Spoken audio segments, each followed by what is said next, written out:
Ngayon, subukan natin mag-screenshot. So, for example, ako yung stalker. Ini-stalk ko yung aking Facebook account. So, subukan natin.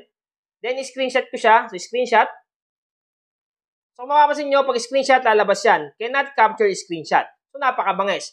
Hindi talaga siya ma-screenshot kasi nga. So, kung mga ka-Mindtech, may tuturo kasi yung napakalupit na tricks. So, tricks to kung paano hindi ma-screenshot yung ating profile picture, pati na rin yung mga photos natin sa ating Facebook profile. Kasi nga, minsan may nag-i-stalk sa atin, tapos ini-screenshot nila yung mga pictures or photos natin dito sa profile natin. So, paano nga ba yun gawin? Make sure lang na panoorin yung video nga matapos para malaman nyo step by step kung ano yung dapat gawin para hindi na may screenshot yung ating profile picture dito sa ating Facebook profile. Bago tayo magsimula mga ka-Mindtech na hindi pa naka-follow sa ating bagong Facebook page, paki-follow na lang. So ito yon, Mindtech, meron ng 1.3 followers.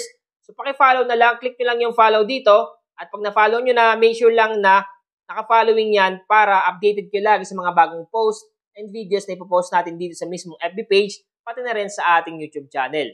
So makita nyo guys, ito yung aking demo Facebook account. Susubukan natin mag-screenshot gamit yung 3 na finger dito, screenshot.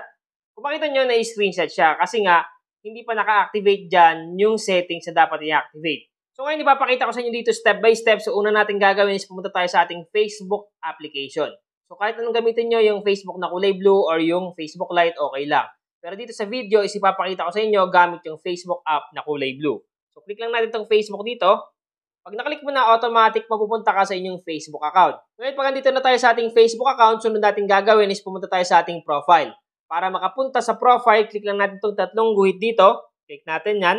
Pag naklik na natin yan, sunod, i-click naman natin to dito. Click natin yan. Automatic, makikita natin dito yung ating profile. At makikita mo dyan yung mga photos once na friends mo yung ini-stalk mo. Ngayon, halimbawa, in-screenshot nila yung ating profile. Gusto nila i-screenshot yung mga photos natin or yung mismong profile picture natin. Once in-screenshot nila yan, automatic may screenshot nila. Ngayon, halimbawa, gusto mo hindi na may screenshot ng kahit sino man, kahit mga friends mo pa, ito yung gagawin mo. So, click mo lang itong 3 dots dito. Yung 3 dots dyan, click mo lang. Then, hanapin mo lang dito yung lock profile. So, itong lock profile, hindi lang pang-lock ng profile natin. Pwede rin ito gamitin para hindi may screenshot yung mga photos at profile mismo natin sa Facebook. Click mo lang itong lock profile dito. Ang gagawin mo lang, click mo lang itong lock your profile dito sa baba. Click lang natin.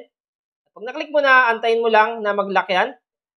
So, makita nyo nakalagay dyan, you lock your profile. So, kung mapapansin nyo na, is may nakalagay na dyan na you lock your profile. Ngayon, subukan natin i-try na screenshot using different phone. So, kunyari, in-stock ako ng ibang tao. So, ito yung ating cellphone na isa. Click lang natin itong profile. So, stock natin. So, makita nyo, ito na yun. Ito na yung kanina ang gamit ko dito sa isang phone. So, ito yung ating demo Facebook account at i-stock natin siya dito sa isang cellphone. Kung makita nyo, nakalagay dyan, lock his profile. Ibig sabihin lang, nakalock talaga yung ating demo Facebook account. Ngayon, subukan natin mag-screenshot. So, for example, ako yung stalker. Ini-stalk ko yung aking Facebook account. So, subukan natin. Then, i-screenshot ko siya. So, screenshot.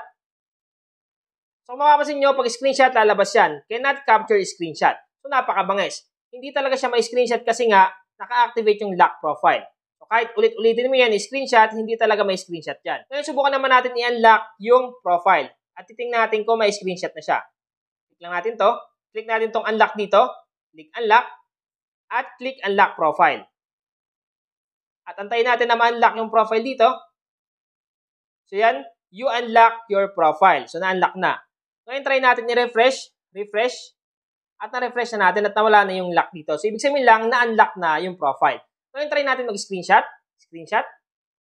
So, makita nyo nakapag-screenshot na siya. So, kanina hindi kasi nga naka-lock yung profile. So, ibig sabihin lang, pag naka-activate yung lock profile sa ating Facebook account, hindi basta-basta may screenshot yung ating profile picture, yung ating cover photo, pati na rin yung mga photos natin. Kahit mga friends pa natin sila, is hindi nila basta-basta may screenshot yung mga photos, yung mga profile picture natin dito sa Facebook account. So, kung na-update ka ng vlog ko ngayon, pakishare naman ang aking video sa inyong mga kamag-anak, tropa, kaibigan, at kahit ano mo pa yan. I-share mo din sa kanila para malaman din nila yung tungkol dito sa may Facebook account na para hindi may screenshot yung mga profile picture, yung mga photos natin sa ating Facebook profile.